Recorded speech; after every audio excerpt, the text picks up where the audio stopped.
My son secretly dropped out of medical school and spent my money partying. Now he is demanding that I help him again? I sacrificed everything to put my son Jason through medical school, sold my rental property, cashed out my 401k early, took the tax penalty, worked double shifts as a nurse for extra money, moved to a one-bedroom apartment so he could focus on studying without worrying about money. Every month I sent him $5,000. Tuition, rent for his downtown apartment, food, books, everything covered. He promised he'd take care of me when he became a doctor, called me his hero, said he studied every night, sent me pictures in scrubs, talked about his rotations and professors. I was so proud. My son, the future doctor, 3 years of payments, $180,000 total. Then last month, I ran into his roommate's mother at the grocery store. She mentioned how nice it was that Jason and her son could build their entertainment company together. What entertainment company? What roommate? Jason lived alone to focus on studying. She looked confused. Her son had been living with Jason for 3 years. They threw parties every weekend, ran a DJ business together.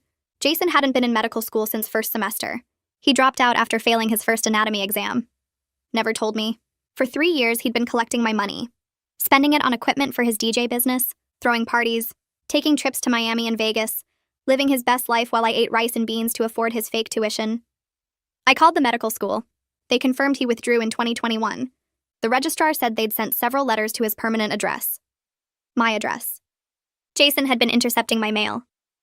I drove to his apartment that night. His real apartment, not the studio I'd been paying for.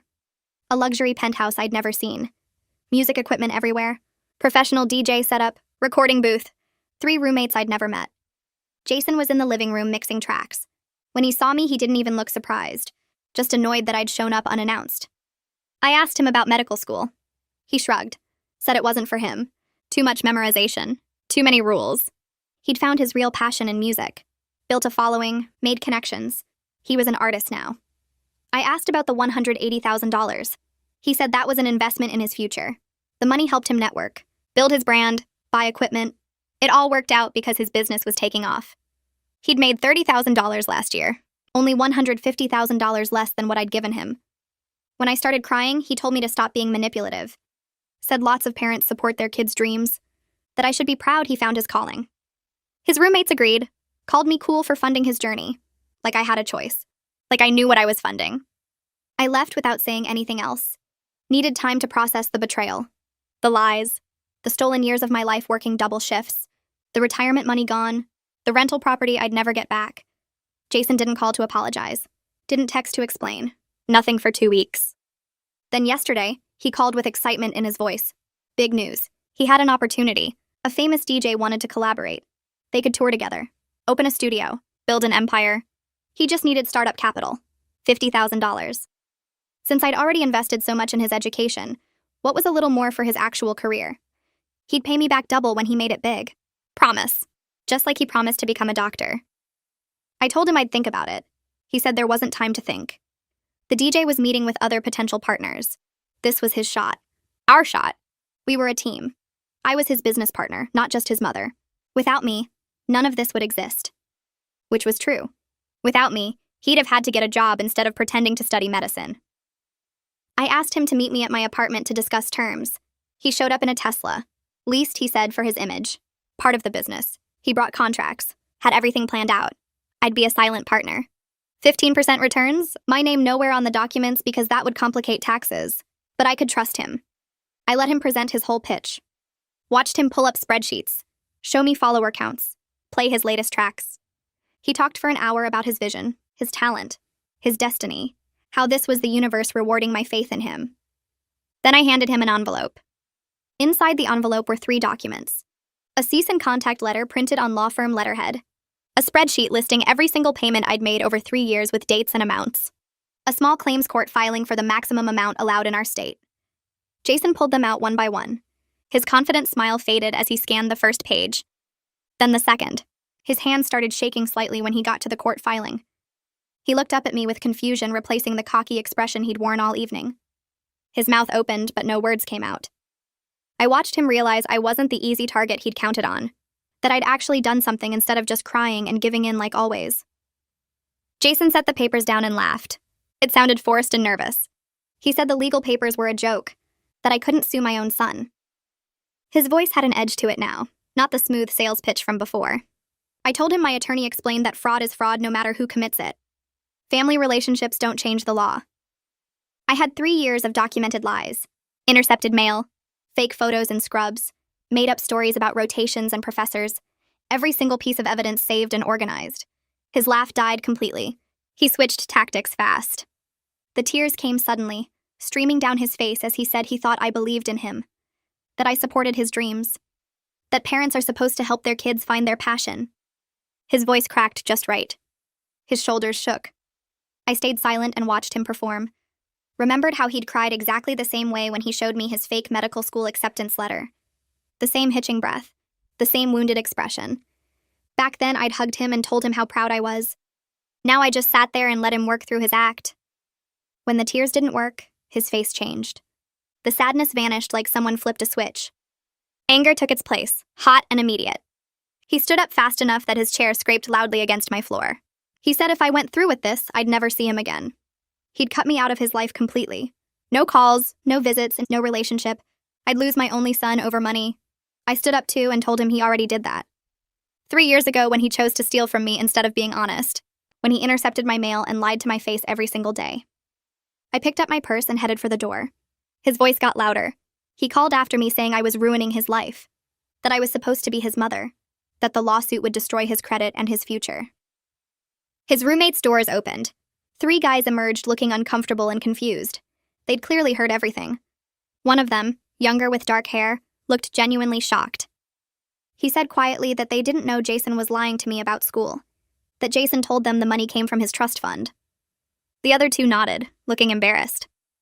I believed the dark-haired one based on how stunned he seemed. Jason told them to shut up and go back to their rooms. They didn't move. I left without saying anything else. Got in my car with Jason still yelling from his doorway. My hands shook so badly I could barely get the key in the ignition. But underneath the shaking was something else. Something stronger. I'd actually done it. Confronted him. Handed him legal papers instead of another check. Said no instead of yes. I drove home and sat in my parking spot for 10 minutes just breathing. Then I called Martina. She answered on the first ring like she'd been waiting. I told her I went through with it. That I actually served him the papers and didn't back down when he cried and yelled. She said she was proud of me. That she knew how hard that must have been. That Jason had been manipulating me for years, and it was time someone stood up to him. The next morning, my phone started buzzing before I even got out of bed. Text after text from Jason. The first few were apologies saying he was sorry and didn't mean what he said. Then they shifted to threats about never speaking to me again. Then guilt trips about how I was ruining his life and destroying his dreams. How could I do this to him after everything? How I was supposed to love him unconditionally. How other parents support their kids without demanding payback. I screenshot every single message, forwarded them all to Samuel Cartwright, the attorney whose name was on the letterhead. He responded within an hour saying this was perfect. That the messages established a clear pattern of manipulation and would help our case significantly. Samuel called me that afternoon. He explained that small claims court had limits on how much I could recover. The maximum in our state was $15,000. But filing created an official legal record of the fraud. It put pressure on Jason to negotiate or face worse consequences. He said we might be able to pursue criminal fraud charges if we could prove Jason intentionally deceived me. The intercepted mail was strong evidence of intent. So were the fake photos and made-up stories about professors. Samuel said he'd handled cases like this before, and while they were difficult, they weren't impossible. Especially with documentation as thorough as mine. I met with Alana Devine 2 days later. Martina had recommended her as a financial advisor who specialized in helping people recover from major financial losses. Her office was small but professional with certificates on the wall and family photos on her desk. She was probably 50 with kind eyes and a gentle voice.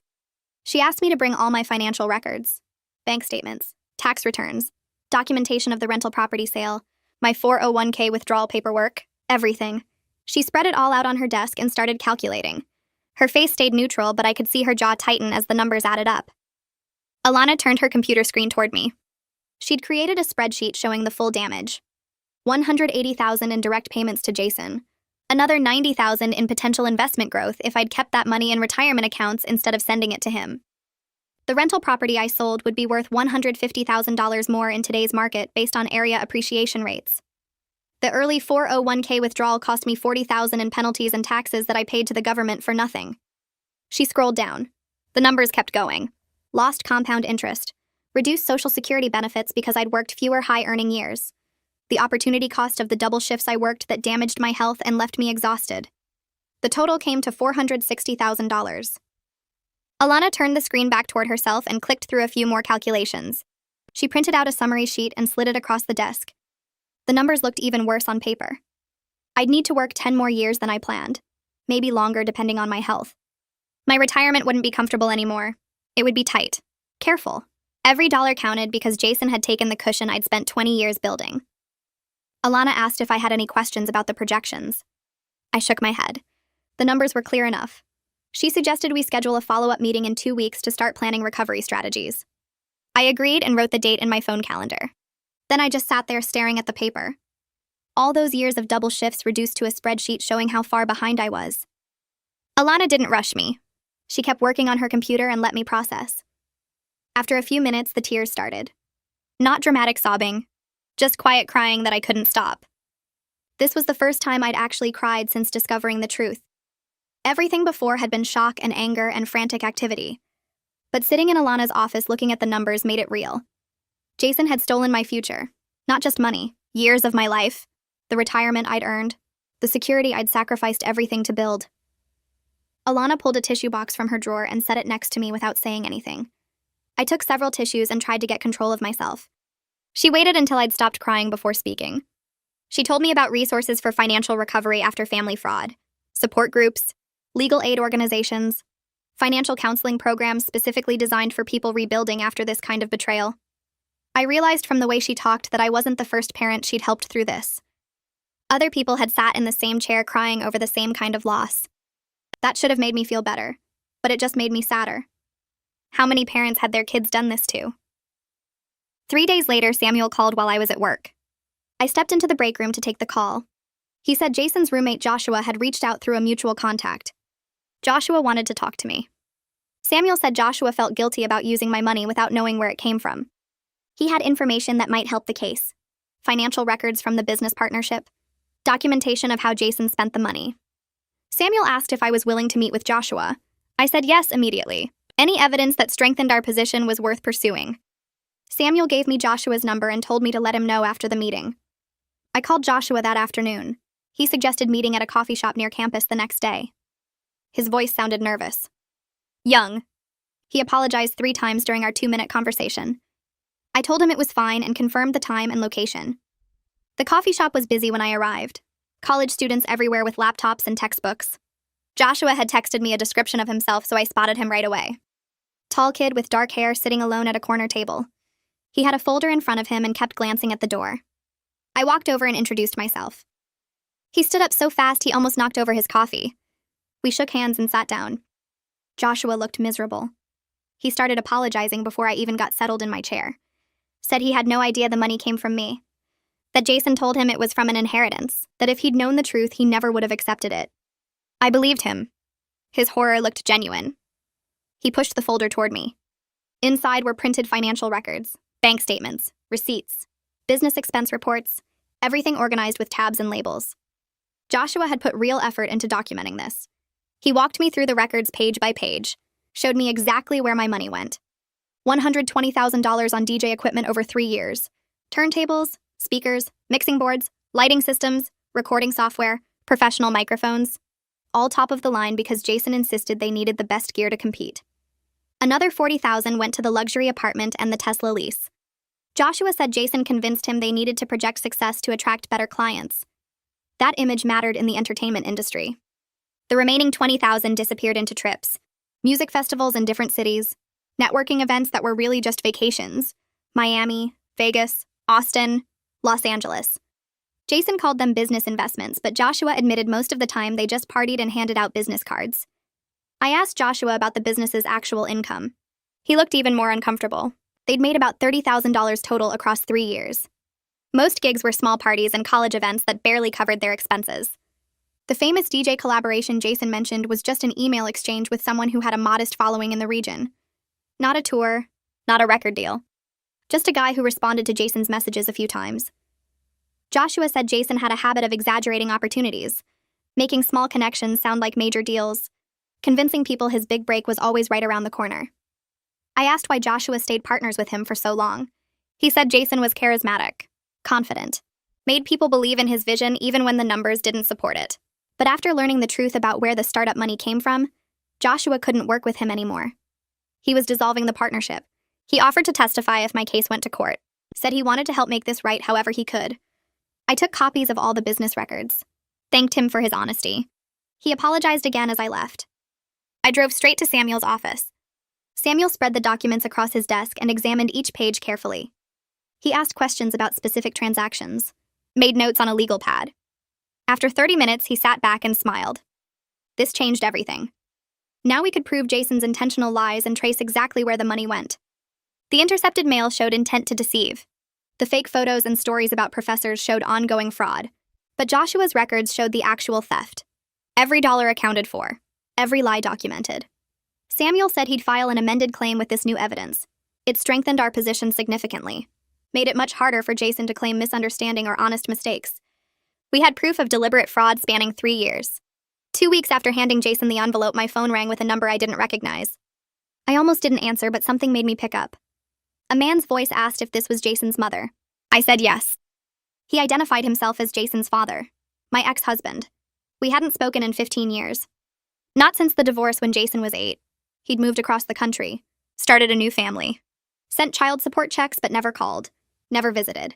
Now suddenly he was on my phone asking to hear my side of the story. Jason had contacted him asking for money.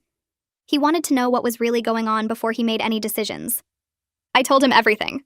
The fake medical school, the 3 years of payments, the DJ business, the luxury apartment and leased Tesla, the $180,000 gone, the legal papers I'd served, the evidence we were gathering. Jason's father stayed quiet through the whole explanation. When I finished, there was a long silence. Then he admitted Jason had pulled something similar on him 5 years ago. Jason claimed he needed $10,000 for a summer medical program abroad. His father sent the money. 6 months later, he discovered through social media that Jason had actually used it for a trip to Ibiza with friends. No medical program, just another lie to get money for partying. I told Jason's father I'd think about his offer and hung up feeling strange. 15 years of silence, and now he wanted to help, because Jason tried the same trick on him. The $5,000 would make a difference with Samuel's legal fees, but taking money from him felt complicated. Martina said I should accept it when I called to tell her about the conversation. She reminded me that Jason's father had a responsibility to warn me about Jason's pattern of lying for money, and he failed to do that. The $5,000 was the least he could do after staying quiet while I got scammed for 3 years. I called him back the next day and accepted his offer. He transferred the money within hours and sent a brief email saying he wished he'd spoken up sooner. Samuel called 2 days later with news. He'd sent all our evidence to Jason's lawyer, including Joshua's business records and testimony offer. Jason's lawyer had reviewed everything and called Samuel back within 24 hours. They wanted to discuss mediation instead of going to trial. Samuel explained this was a good sign because it meant they knew their position was weak. The intercepted mail proved intent to deceive, and Joshua's records traced every dollar I sent directly to personal expenses and party equipment. If we went to court, the evidence would make Jason look terrible, and he could face criminal fraud charges on top of civil penalties. Mediation meant they wanted to settle quickly and quietly before things got worse for Jason. I asked Samuel what mediation would accomplish, and he laid out the reality. Court cases took months or years and cost thousands in legal fees with no guarantee of recovery. Mediation was faster and cheaper, and gave us leverage to negotiate a settlement where Jason would actually pay something back. Samuel said we had enough evidence to push for a real agreement with payment terms and legal acknowledgement of what Jason did.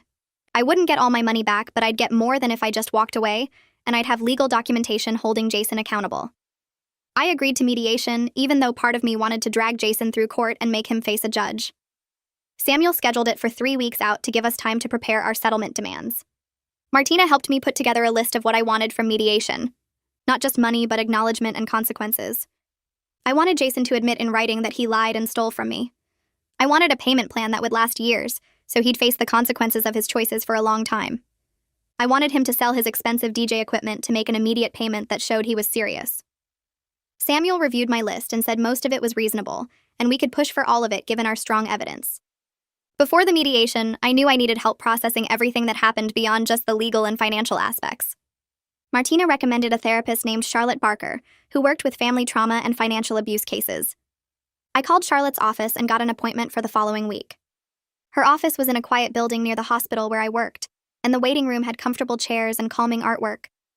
Charlotte was younger than I expected, with kind eyes and a direct way of speaking that put me at ease immediately. She asked me to tell her what brought me in, and I explained the whole situation with Jason. The fake medical school, the 3 years of payments, the luxury apartment and DJ business, the legal case we were building. Charlotte listened without interrupting and took notes on a yellow pad. When I finished, she asked me what felt most painful about what Jason did. I started to say the money but stopped because that wasn't quite right. The money hurt terribly, but the betrayal cut deeper. Jason had looked me in the eye for 3 years and lied. He'd sent me fake photos and made up stories about professors and rotations. He'd called me his hero while spending my retirement money on parties and trips. Charlotte nodded and said what Jason did wasn't just theft, but a profound violation of the trust between parent and child. She explained that my grief over losing the relationship I thought I had with Jason was just as valid as my anger over the money. I'd been mourning 2 losses at once: the financial security I'd worked decades to build, and the son I believed existed but never really did. That second loss was the one I hadn't let myself fully feel yet, because I was too focused on the practical problems of legal action and money recovery. We spent the rest of that first session talking about the difference between the Jason I thought I raised and the Jason who actually existed. Charlotte helped me see that I'd been a good mother who supported her child's education. Jason made the choice to exploit that support, and his actions reflected his character, not my failure as a parent. By the end of the session, I felt exhausted but lighter somehow. Charlotte scheduled me for weekly appointments leading up to the mediation. In our second session, Charlotte asked me what outcome from the mediation would feel like justice. I thought about it for a long time before answering. I didn't want Jason destroyed or homeless even after everything he'd done. Some part of me still remembered the little boy who used to bring me drawings from the school and tell me about his day. But I couldn't have a relationship with the man who stole from me unless he fundamentally changed and proved through years of consistent action that he understood what he'd done wrong. I wanted him to acknowledge his lies in writing. I wanted him to pay back whatever amount he could manage, even if it took a decade. Requested Reads is on Spotify now. Check out link in the description or comments. I wanted consequences that might actually teach him accountability instead of letting him walk away thinking he could manipulate his way out of anything. Charlotte asked if I thought Jason was capable of real change, and I admitted I didn't know. He'd shown no remorse when I confronted him at his apartment. But maybe facing legal consequences and losing his business partnership with Joshua had started to crack his confidence. Maybe being forced to acknowledge what he did in mediation would be the wake-up call he needed. Or maybe he'd just learn to be a better liar next time. Charlotte reminded me that I couldn't control whether Jason changed, but I could control how I protected myself going forward. The mediation was about establishing boundaries and consequences, not about fixing Jason or rebuilding our relationship. Those things might happen eventually if Jason did the hard work of becoming a different person, but they couldn't be my focus right now. My focus had to be on my own recovery and making sure Jason faced real accountability for his choices. 2 days before the mediation, Martina came over to help me prepare. She brought takeout food, and we sat at my small kitchen table going through different scenarios that might happen. Martina played Jason, trying different manipulation tactics while I practiced staying calm and focused on the facts. She pretended to cry and apologize dramatically. She tried guilt trips about being a bad mother. She offered vague promises about paying me back someday without any specific terms. Each time I responded with the same calm statements about documented evidence and legal accountability. Martina reminded me that I didn't owe Jason forgiveness or a relationship. Protecting myself financially and emotionally wasn't being a bad mother. It was being a smart woman who refused to be exploited anymore. We practiced until I could respond to Jason's likely tactics without getting emotional or backing down from what I wanted. Martina hugged me before she left and told me she was proud of how strong I'd become through this nightmare. The mediation took place in a conference room at a neutral office building downtown. Samuel met me in the lobby, and we rode the elevator up together.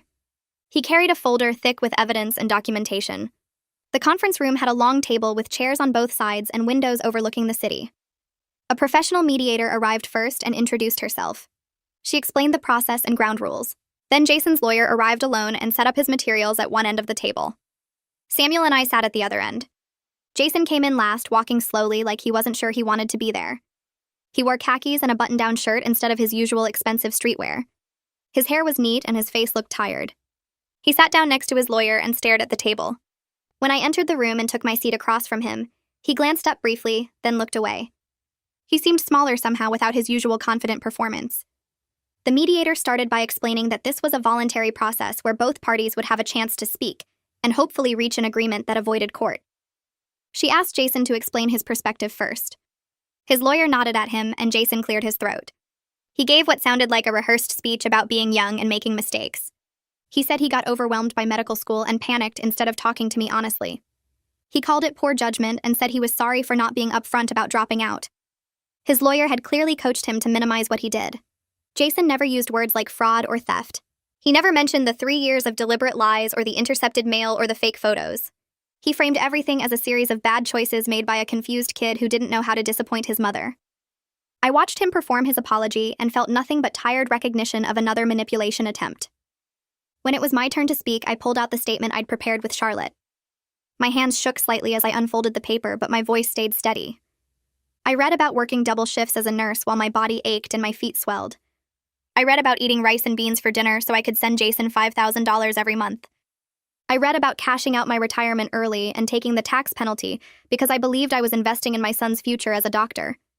I read about selling my rental property that would have provided income in my retirement. I read about the 3 years of lies and intercepted mail and fake photos in Scrubs. I read about discovering Jason lived in a luxury penthouse throwing parties while I lived in a one-bedroom apartment sacrificing everything. I read about the $180,000 gone and the additional hundreds of thousands in lost investment growth and retirement security. I read about having to work 10 more years than I planned and facing a diminished retirement because my son chose to steal from me. When I finished reading, there was silence in the room. The mediator looked at Jason and asked if he understood the harm he caused. There was a long pause. Jason's lawyer started to speak, but the mediator held up her hand. She kept her eyes on Jason and waited. Finally, he said yes quietly without looking up. His lawyer immediately tried to move the conversation toward settlement terms, but the mediator stopped him. She told Jason that she needed him to respond to what I'd said, not just acknowledge it. She asked him what specifically he understood about the impact of his actions on my life. Jason shifted in his chair and looked down at his hands for a long moment. The mediator waited without saying anything, and the silence stretched until it felt uncomfortable. Finally, he spoke in a quiet voice that sounded different from his usual confident tone. He said he knew what he was doing was wrong the whole time. He convinced himself that once his business took off and he made it big, he could pay me back and then I'd be happy for him. He thought if he could just show me success, it would erase the lying. He kept going because he was afraid to disappoint me and admit he failed at medical school. His voice cracked slightly when he said this, and I felt anger rise up sharp and hot in my chest. I leaned forward and told him he clearly wasn't afraid enough to stop stealing from me for 3 years. He wasn't afraid enough to stop intercepting my mail or sending fake photos or watching me work double shifts while he threw parties. The mediator held up her hand gently and asked me to let her handle the questioning, but I could see she understood my anger. She turned back to Jason and asked him if he understood that fear of disappointment doesn't justify fraud. He nodded slowly and said yes. She asked if he understood that his mother sacrificed her retirement and her health because she believed his lies. He said yes again, even quieter. Then she looked at both lawyers and said it was time to discuss settlement terms. Samuel opened his folder and pulled out the proposal we'd prepared together over the past week. He laid out the terms in a calm, professional voice that made everything sound reasonable and fair. Jason would pay back $50,000 over 10 years through monthly payments of $417. He would sell his DJ equipment immediately to generate a $20,000 payment up front. He would sign an agreement acknowledging that he obtained money from me through fraud and deception. If he missed any payments, we could pursue criminal charges with all the documented evidence we'd gathered. Samuel slid copies of the proposal across the table to Jason's lawyer and to the mediator. Jason's lawyer picked it up and read through it carefully, while Jason sat there looking like he might be sick. His face had gone pale and he kept glancing at me, then looking away. His lawyer finished reading and set the paper down. He cleared his throat and said his client was willing to settle for $30,000 total with no admission of fraud. Samuel didn't even pause before he said no. The mediator wrote something on her notepad and called for a 15-minute break. She stood up and left the room first, and everyone else started gathering their things. Samuel leaned over and spoke to me in a low voice while Jason's lawyer talked to Jason at the other end of the table. He explained that Jason's lawyer was trying to protect him from future legal liability. If Jason signed a document admitting fraud, it could be used against him in other legal proceedings. But we had enough evidence to push harder, and Samuel believed we could get closer to our original proposal. He told me to stay strong and not accept less than what we deserved. The mediator opened the door and reminded everyone that the break was for 15 minutes and we should stay in the building. I stood up and walked out into the hallway with Samuel following behind me. The hallway had beige walls and uncomfortable chairs lined up along one side. A water cooler sat in the corner, and I walked over to get a cup. My hands shook slightly as I pressed the button and watched water fill the small paper cup. Jason came out of the conference room and started walking toward me. Samuel immediately stepped between us and held up one hand. He reminded Jason in a firm voice that mediation rules prohibited private contact between parties during breaks. Jason stopped walking, but he kept looking at me like he wanted to say something. His lawyer appeared behind him and put a hand on his shoulder. The lawyer said something I couldn't hear and pulled Jason back toward the conference room. They went inside and closed the door. I stood there holding my cup of water, feeling nothing but complete exhaustion. This whole process had drained something out of me that I wasn't sure I could ever get back. Samuel touched my arm gently and asked if I was okay. I nodded and drank the water even though I wasn't really thirsty. I just needed something to do with my hands.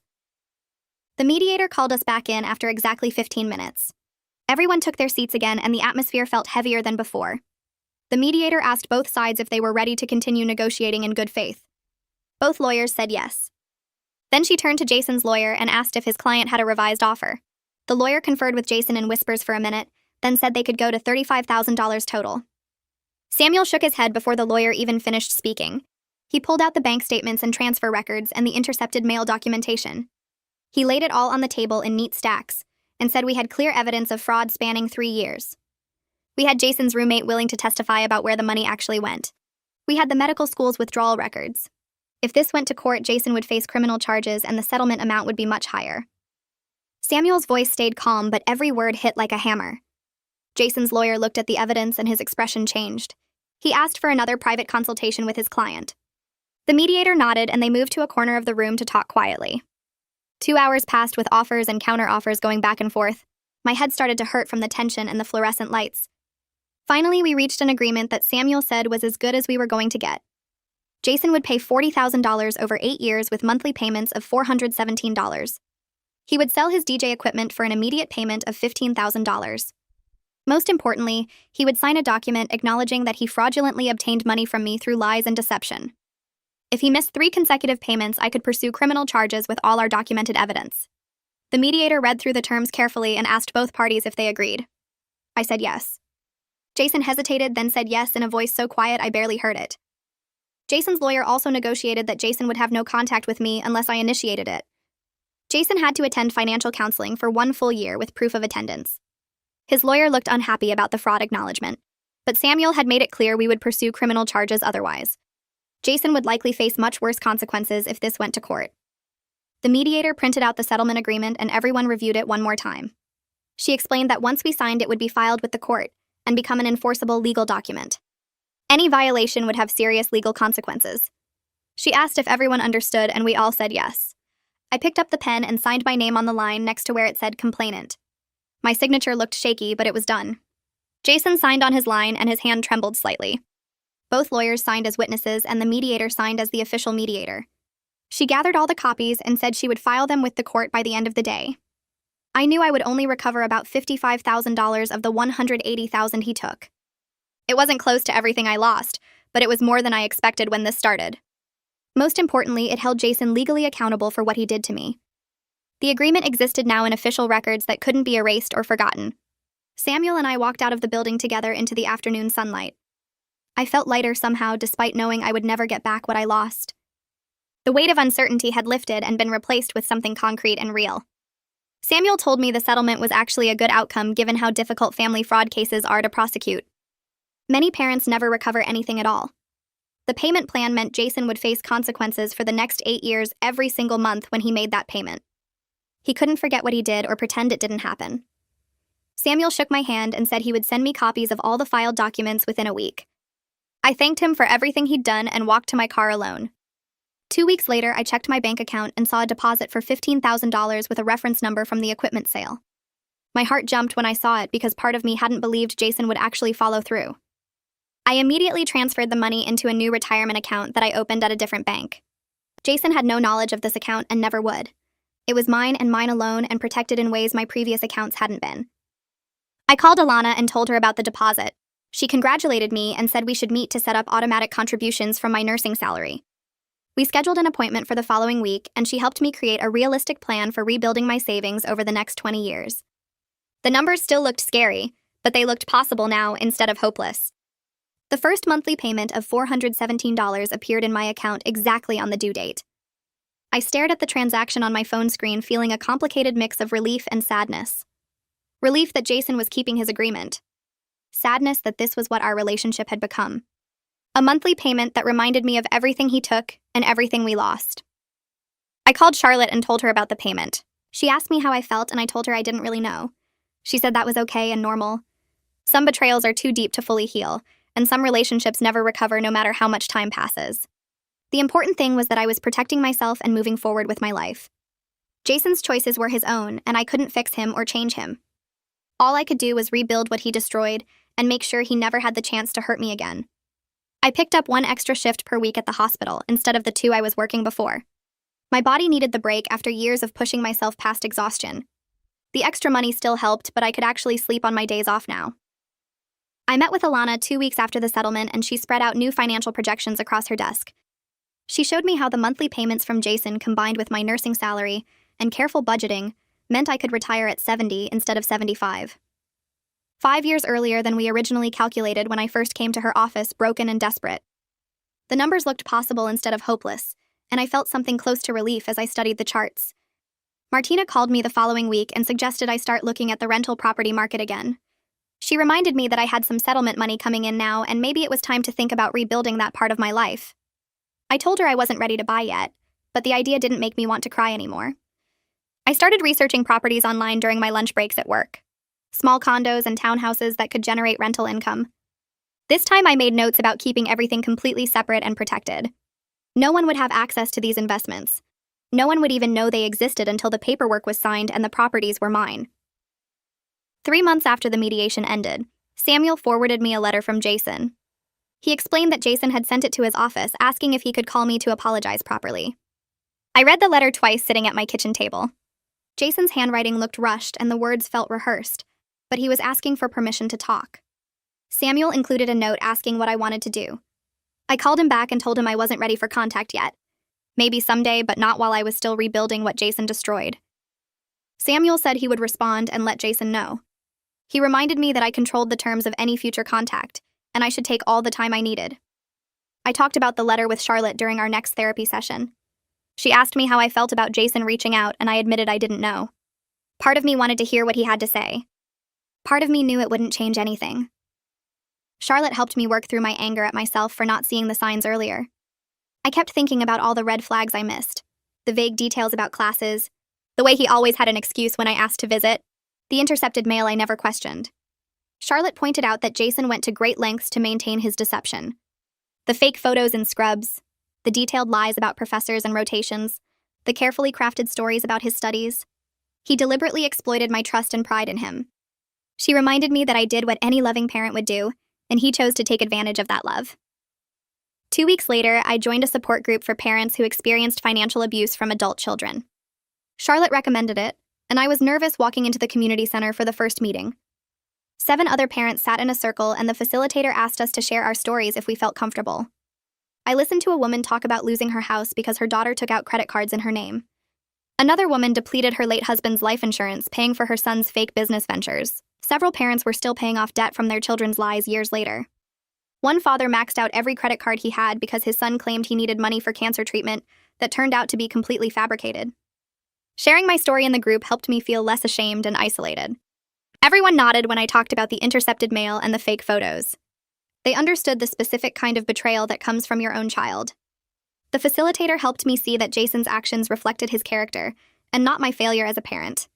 I did everything right by supporting my child's education. He was the one who chose to exploit that support. Other parents agreed and shared similar realizations from their own experiences. We weren't bad parents. We were good parents who got taken advantage of by people we trusted completely. 6 months into the payment plan, I checked my bank account one morning and didn't see Jason's monthly payment. My stomach dropped, and I immediately thought he was going to default. I called Samuel in a panic, and he told me to wait before doing anything. The agreement required 3 consecutive missed payments before we could take legal action.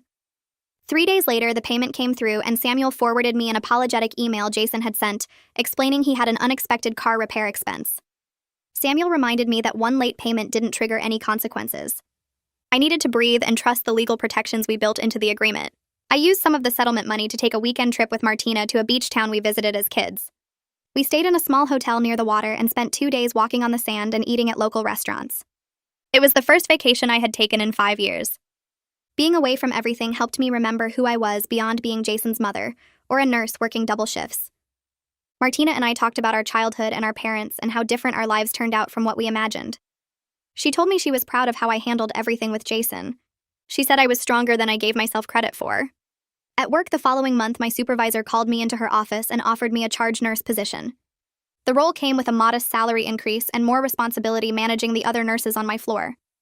I accepted immediately, knowing the extra income would help my retirement recovery. My supervisor mentioned she noticed I seemed more focused lately, more present during my shifts. I realized that setting boundaries with Jason helped me reclaim energy I was wasting on constant worry. I wasn't checking my phone every hour wondering if he would contact me. I wasn't lying awake at night replaying our last conversation. I was actually living my own life again. Alana reviewed my finances after 8 months and showed me I was actually ahead of our projected savings schedule. Between the settlement payments, my increased salary from the charge nurse position, and cutting unnecessary expenses, I had saved $12,000 toward a rental property down payment. She pulled up property listings in my price range, and we looked at small condos that could work as investments. The numbers made sense now. I could see a path forward that didn't involve working until I died. Alana scheduled our next meeting for 3 months out and told me to keep doing exactly what I was doing. I started looking at property listings online during my lunch breaks at the hospital. Small condos in neighborhoods I'd never considered before. Places that needed work but had good bones. I made spreadsheets comparing mortgage rates and rental income potential. Calculated what I could afford if I saved for another year. This time I wasn't desperate or making emotional decisions. I was building something for myself with clear eyes and protected boundaries. The excitement felt different from before. Not the proud parent funding a dream, but an investor protecting her future. I bookmarked 3 properties and scheduled tours for my next day off. Jason's monthly payment hit my account right on schedule the next month. I didn't check obsessively anymore.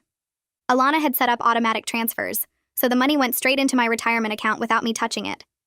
I trained myself to think of it as restitution owed rather than something coming from my son. The distinction helped. He wasn't supporting me or helping me. He was paying back what he stole. Some months I forgot to even verify the deposit arrived. That felt like progress. One morning I opened my email and saw a message from Joshua. Subject line said, "New beginnings."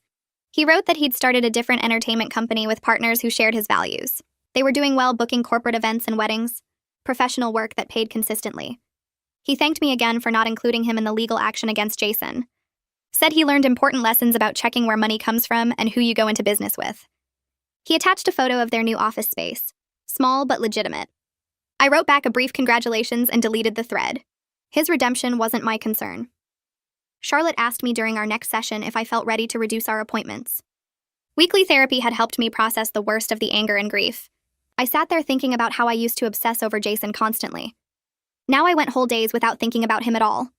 My mental energy focused on work and my own financial recovery rather than replaying his betrayals. I told Charlotte I thought bi-weekly sessions made sense. She smiled and said that was healthy progress. We scheduled our next appointment for 2 weeks out. Martina called me on Saturday morning and said she'd found a condo I needed to see. We drove to a neighborhood near the university.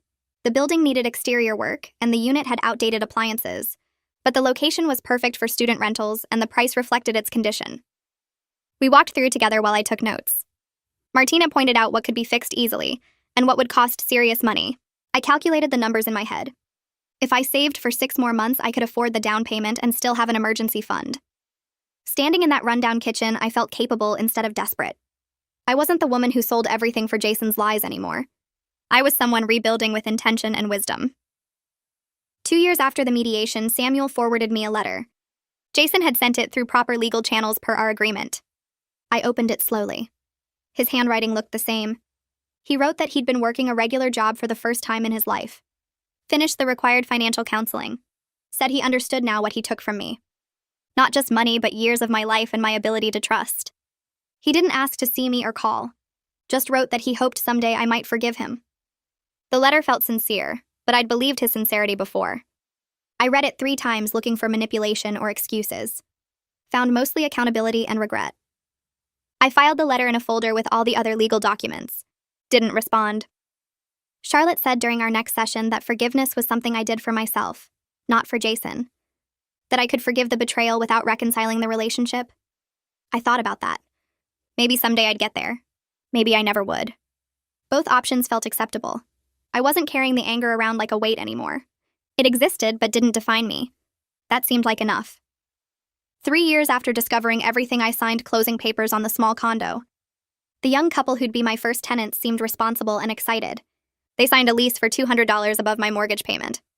Martina took me to dinner that night to celebrate. We ordered wine and appetizers and talked about how far I'd come. I felt proud of myself in a way I hadn't felt since before Jason's lies. This accomplishment was mine, built from my own work and smart decisions. Nobody could take it away or devalue it with betrayal. Alana showed me my retirement account balance during our quarterly review. $45,000. Between my contributions, Jason's settlement payments, and market growth, I'd rebuilt a foundation. She pulled up projections showing that if Jason continued paying and I maintained my savings rate, I could retire at 68. Not the retirement I originally planned, but comfortable enough. A modest life I'd earned through my own resilience. The numbers felt real and achievable rather than desperate and impossible. At work, I started mentoring a new nurse named Rebecca. She reminded me of myself at her age, eager to help everyone, quick to trust, generous with her time and money. During a quiet moment in the break room, she told me about supporting her brother through culinary school, sending him money every month. I listened and felt that familiar tightness in my chest. After she finished, I shared a carefully edited version of my story with Jason. Told her that supporting people you love is beautiful, but protecting yourself is necessary. She looked surprised. Said she'd never thought about setting boundaries with family. I told her to think about it now before she learned the hard way like I did. She thanked me, and I hoped she'd actually listen. Some lessons shouldn't require complete devastation to learn. 4 years passed with payments arriving every month like clockwork. I stopped checking my account anxiously and let the automatic deposits build my retirement fund back up. Samuel called one afternoon to tell me Jason's lawyer had reached out about the final payment schedule. Jason wanted to confirm the last 5 months of payments and make sure everything was properly documented. Samuel sounded surprised when he told me this, and I felt something unexpected stir in my chest. Jason was actually following through. He'd paid $35,000 of the $40,000 he owed, and he was planning to finish what he started. I sat with that information for a long time after hanging up with Samuel. During my next session with Charlotte, I mentioned the phone call and admitted I felt a small amount of respect for Jason's consistency. The words felt strange coming out of my mouth after years of anger and disappointment. Charlotte leaned forward and told me this was healthy progress. I could acknowledge positive actions without forgetting the harm he caused or rushing to reconcile. She reminded me that seeing someone do the right thing didn't mean I had to trust them again or let them back into my life. It just meant I could recognize growth without compromising the boundaries that kept me safe. I nodded and felt lighter somehow, like I'd been carrying a weight I didn't know was there. 5 years after sitting in that mediation room, I met with Alana to review my retirement plan. She pulled up my accounts and showed me numbers that made me smile for the first time in a financial meeting. 2 rental properties generating steady income. A retirement account with enough money to support a modest lifestyle. 0 debt. I'd rebuilt approximately 60% of what Jason took from me. Alana pointed out that while it wasn't everything I'd lost, it was enough for a comfortable retirement at 69. I could stop working the extra shifts. I could travel a little. I could live without the constant fear of running out of money. The numbers felt real and achievable instead of desperate and impossible. I signed the paperwork to adjust my retirement contributions and walked out of her office feeling proud of what I'd accomplished through my own determination and smart choices. I think about Jason sometimes when I'm alone in my apartment or walking through the grocery store where this whole nightmare started. I wonder if he genuinely changed or just learned to hide his selfishness better. I wonder if he ever thinks about what he took from me beyond the money. But mostly I think about my own strength in surviving his betrayal and building a new future from the wreckage he left behind. I protected myself when it mattered most. I held him accountable when he expected me to enable him again. I proved that even devastating losses can be recovered from with determination, support from people who actually care, and boundaries I'll never compromise again. My retirement won't be what I originally planned when I sold that rental property and cashed out my 401k. It won't include the extra years of compound interest or the financial security I sacrificed for his fake medical degree. But it will be mine, earned through my own work and protected by lessons I learned the hardest way possible. I built this life from nothing after Jason destroyed everything, and nobody can take it away from me ever again. Well, that wraps up whatever this was. If you stayed until the end, I assume curiosity got the best of you. Might as well come back next time and see if I top it.